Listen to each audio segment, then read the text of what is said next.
As one of the biggest party nights of the year approaches, there will be champagne, or perhaps some wine, or beer, or cocktails, or maybe all four.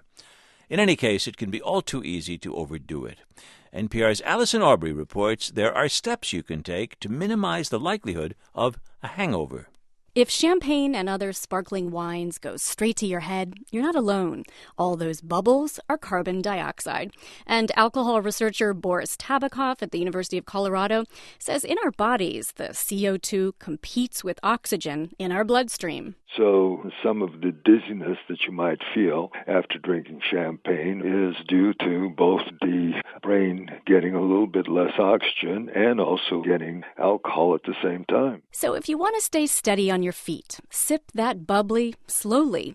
And instead of moving from one drink to the next, alternate between one alcoholic drink and a glass of water. This is true whatever you're drinking, because the water helps prevent the dehydration that accompanies a night of drinking. What happens when you first start drinking is that a hormone that controls your water balance, it's called antidiuretic hormone, is suppressed. And that leaves us heading for the ladies' room or men's room and waking up with that pounding head in the morning.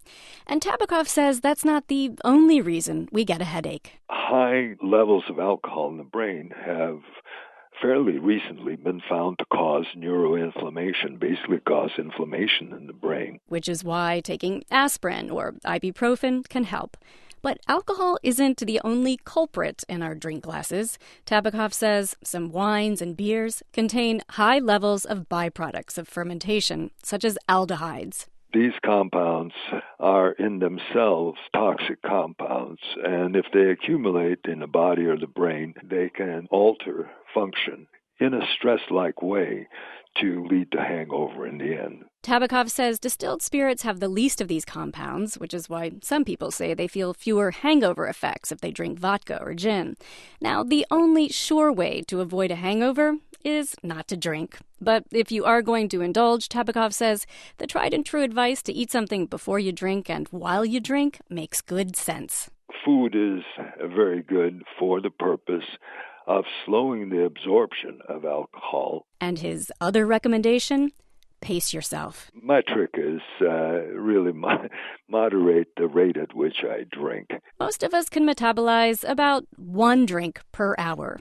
Bigger people tend to be able to handle a little more. So we can get rid of most of the alcohol that we drink if we keep our drinking down to one drink per hour.